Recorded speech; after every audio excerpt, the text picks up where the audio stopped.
అన్నీ మర్చిపోయాను బరువుడిగా మళ్ళీ ట్రై చేయాలి. అది ఆన్ చేస్తాడు.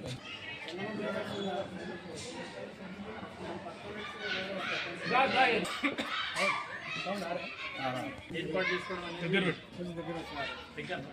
ఇక్కడ మనం సమావేశం ఏర్పాటు చేయడం కోసం అందరం ఇక్కడ కూర్చోవడం జరిగింది.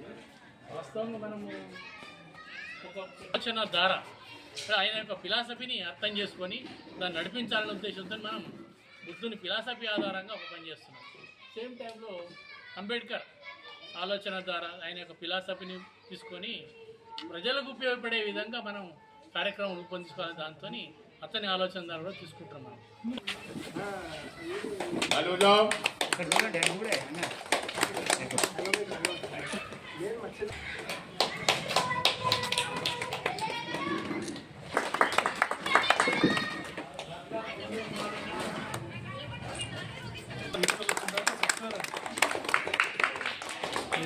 ఏర్పాటు చేసుకున్నాం. దాంట్లో భాగంగానే దీనికి ఇదంతా మన ప్రభాకర్ అన్నకు శుభాకాంక్షలు తెలియాల్సిన అవసరం ఉంటుంది. మరి డిఫెన్స్ ఫ్యాక్టరీలో జాబ్ చేసి మరి రిటైర్డ్ అయిన తర్వాత ఊరికే రిటైర్డ్ కాగానే అయిపోయిందని అనుకునే అందరికన్నా ఉత్తమంగా ఆలోచించి మరి ఒక న్యాయవాద పట్టా పుచ్చుకొని సమాజానికి ఇంకా ఎక్కువ కూడా తాను సేవ చేయాలనే ఉద్దేశంతో న్యాయవాద ప్రక్రియలోకి ప్రవేశించి మరి ఒక ఉన్నతమైనటువంటి న్యాయాన్ని ప్రజలకు అందించాలనే ఒక ఆకాంక్షతోని మరి ఈరోజు ఇక్కడ ప్రజలకు ఒక వేదిక ఉండాలి, మరి ఒక పేదవారికి ఒక ఆఫీసు చెప్పుకోవడానికి బాధల దాదాపు 2-3 నెలల నుంచి సంగారెడ్డిలో అన్వేషించి మరి అన్వేషణ క్రమంలో మరి అక్కడ రోడ్ దగ్గర ఒక ఆఫీస్ ఓపెన్ చేయాలనుకునే క్రమంలో 2-3 నెలల నుంచి అన్వేషించి లాస్ట్కు ఈ యొక్క ఆఫీస్ ఇక్కడ ఓపెన్ చేసుకోవడం అనేది దానికి ప్రభాకర్ గారు ఓనర్స్ కూడా ఇక్కడ సహకరించి ఆయనకు డొనేట్ చేసిన దానికి ప్రత్యేకంగా ఆయనకు కృతజ్ఞతలు తెలియజేస్తా ఉన్నా. సంగారెడ్డి నుంచి మొదలు పెడితే అక్కడ లేబర్ కోర్ట్ అయితేనేమి, హైకోర్టు అయితేనేమి, ఎక్కడ పడితే అక్కడ తొందరగా ఉన్నంత జీవితంలో తొందరగా అన్ని కంప్లీట్ చేద్దామని ఒక ఆతృతతో మీకు సేవ చేయడానికి ముందుకు వచ్చిన దానికి ఆయనకు ప్రత్యేకంగా నేను అభినందిస్తా ఉన్నాను. ఎందుకంటే న్యాయ వ్యవస్థ ఎల్ఎల్బి చేసిన వాళ్ళు అందరూ కూడా న్యాయవాదులు అవుతారు, కానీ సమాజానికి పనికిచ్చే న్యాయవాదులు కొందరు మాత్రమే ఉంటారని చెప్పేసి నేను ఈ సందర్భంగా తెలియజేస్తా ఉన్నాను. నేను ఆయన ఆఫీస్ ఓపెన్ చేస్తున్నాడంటే అన్ని పనులు వదులుకొని నేను కూడా కొద్దిగా చాలా బిజీగా ఉంటాను, అవి అన్ని వదులుకొని చాలా సంతోషంగా నేను ఈయన గురించి ఇక్కడ ఆఫీసు ఓపెన్ చేసి ఆఫీసును చూద్దామనే క్రమంలో నేను ఇక్కడ వచ్చాను. ఆయన అంతటి కృషివలుడు, ఎందుకనంటే ఎక్కడ కూడా టైం వేస్ట్ చేయడు. ఏంటంటే సేవా దృక్పథం, న్యాయవాద రెండు డిఫరెన్స్. నేను అందరితో విజయదిస్తున్నా డైసెక్షన్ ఇచ్చాను. ఎందుకంటే పిల్లలు సేవను తీసుకొచ్చి చూపించడం అనే లాజిక్ ఏదో నాకు డైసెక్షన్ ఇచ్చాను. ఇది ఇంకో విషయం కూడా, న్యాయవాదికి కావాల్సింది ప్రజలకు సేవ చేస్తాననే ఉద్దేశం కంటే కూడా చట్టాల మీద పట్టు అనేది చాలా అవసరం.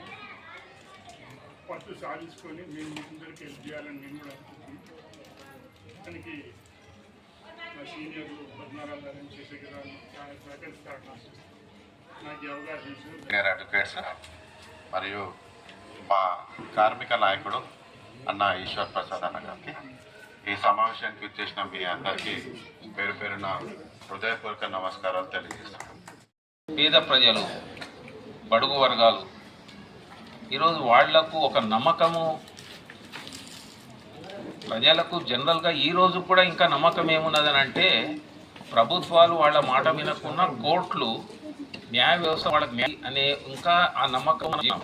ఏది ఎక్కడ ఏమైనా కానీ అట్లీస్ట్ కాస్త డిలే అయినా ఆలస్యమైనా కానీ కోర్టుకు వెళ్తే మాకు ఒక న్యాయం జరుగుతుందనే ఆలోచన, నమ్మకం ఇంకా ప్రజల్లో జీవించే ఉన్నది ఈరోజు కూడా.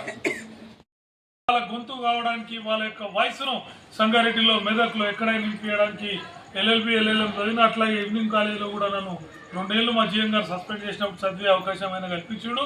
ఇవన్నీ నేర్చుకొని ఎందుకయ్యా అంటే ఇది నేను ఇంకేమో సంపాదించి ఇంకో బిల్డింగ్లు కట్టాలని కాదు. నా జీవితం పిల్లలు 2 ఉన్నారు, 2 కూడా సెటిల్ అయ్యి కాళ్ళ మీద నిలబడి బతుకుతూ ఉన్నారు. నా సహకారం వాళ్ళకి అవసరం లేదు. నా జీవితం ప్రజలు, కార్మికులు, శ్రామికులు, రైతులు వాళ్ళ పక్షాన పనిచేయడం, వాళ్ళ సమస్యలను గొంతెత్తి నినదించడం, వాళ్ళకు గొంతుగా మారి హైకోర్టు, సంగారెడ్డి కోర్టు, ఏ కోర్టులైనా వినిపించి ఈ శ్రమజీవుల శ్రమైక జీవన సౌందర్యానికి సమానమైనది లేనే లేదు అన్న ఒక పెద్ద మనిషి నాడుని ముందుకెళ్తా. మరొకసారి నా ప్రయాణానికి వెన్నుదట్టు ప్రోత్సహిస్తూ అనునిత్యం నాకు అండదండగా ఉంటున్నటువంటి నా సోదరులు శేషగిరిరావు గారు, ప్రభాకర్ గారు, ప్రసాద్ గారు, సంజీవరావు ఇట్లాంటి పెద్దలందరికీ ఇక్కడ ఉన్న చాలామంది వెల్విషర్స్ ఉన్నారు. మీ అందరికీ పేరు పేరున ధన్యవాదాలు తెలియజేస్తూ, ఇంకా ఇది ప్రారంభం మాత్రమే.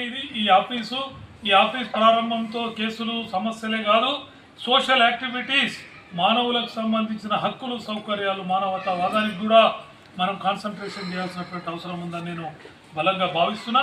ఆ విధంగా అడుగులేస్తూ మనము అందరం కూడా ఒక ఉన్నతమైన మంచి సమాజాన్ని నిర్మించడానికి, అందరి యొక్క ఆకాంక్షలు నెరవేరే సమాజం వైపు అడుగులు వేయడానికి మనమందరం ప్రయత్నం చేయడానికి నేను నా శక్తి వంచన లేకుండా కృషి చేస్తానని మీకు అభినందిస్తూ, ఈ సమావేశానికి ప్రేమతో దూర ప్రాంతాల నుంచి వచ్చి ఇక్కడికి వచ్చి ఆశీర్వదించి ఈ ఆఫీస్ ఇనాగ్రేషన్ అనేటువంటిది రిబ్బన్ కటింగే కాదు, ఈ గొంతు మొత్తం జిల్లా నలుమూలలో పోవాలి.